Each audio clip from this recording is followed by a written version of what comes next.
இப்போ லைவ்ல பார்த்தீங்கன்னா, விக்ரமும் சாண்ட்ராவும் பேசிட்டு இருக்காங்க. அப்ப விக்ரம் வந்து சொல்றாரு, "ஒரு 120 டைம்ஸ் அட்ரஸ்ங்கிற வார்த்தைய திவ்யா யூஸ் பண்ணியிருப்பா" அப்படின்னு சொல்றாங்க. சொல்லிட்டு, "மக்களுக்கு இதெல்லாம் புரியுமா? மக்கள ஒரு வாட்டி ஒரு 2 வாட்டி பேச விட்டு பார்க்கணும். இத சுத்தி விட்டு பேசுறாங்க. கரெக்ட்டா சொல்றத புரியிற மாரி எக்ஸ்பிரஸ் பண்ண மாட்டாங்கங்கிறதெல்லாம் மக்கள 2 வாட்டி பேச விட்டா தான் மக்களுக்கு புரியும்னு நான் நெனைக்கிறேன்" அப்படின்னு சொல்லிட்டு இருக்காரு. அப்ப சாண்ட்ரா சொல்றாங்க, "மக்களுக்கு புரியும்னு சொல்ல முடியாது. சுத்தி விட்டு பேசுறதெல்லாம் ஒரு பெரிய இஷ்யூ ஆயிருக்கும். நம்ம சொல்ல முடியாது" அப்படின்னு சொல்றாங்க. இந்த பக்கம் பார்த்தீங்கன்னா, கேமரால திவ்யாவ காட்டுறாங்க. திவ்யாக்கு கையில ஒரு பெரிய அடிபட்டிருக்கு. போன வாரம் பார்த்தீங்கன்னா, ரைட் ஹேண்ட்ல ஒரு கை தீப்புண்ணு பட்டிருந்துச்சு. இப்ப பார்த்தீங்கன்னா, அந்த கை மடக்குற இடத்துல ஒரு பெரிய காயம் பட்டிருக்கு. ஒரு மேபி அவங்களுக்கு உடம்பு சரியில்லன்னு எல்லாரும் சொல்றாங்க. அதனால காலையிலேருந்து இப்ப வரைக்கும் தூங்கிட்டே இருக்காங்க. நாய் கொரைச்சிட்டுருக்கு. திவ்யாவும், அரோராவும் ஃபுல்லா தூங்குறாங்க.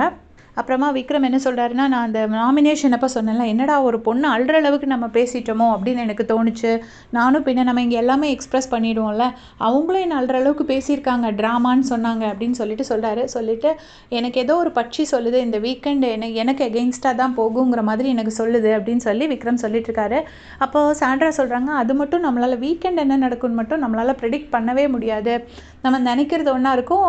அங்க நடக்கிறது இன்னொன்னா இருக்கும்." அதாவது என்ன சொல்ல வராங்கன்னா, ஒரு இஷ்யூ நடக்குதுன்னா 2 பேத்துல விஜேஸ் வந்து யாருக்கு சப்போர்ட் பண்ணுவாங்கங்கிறத நம்மளால கெஸ் பண்ண முடியாது அப்படின்னு சாண்ட்ரா சொல்றாங்க. அது கரெக்ட் தான். ஏன்னா ஒரு வீக் கரெக்ட்டா சப்போர்ட் பண்ணுவாரு. ஒரு வீக் தப்பா சப்போர்ட் பண்ணுவாரு. மாத்தி மாத்தி ஏன்னா அவங்களுக்கு டிஆர்பியும் ஹேண்டில் பண்ணணும்.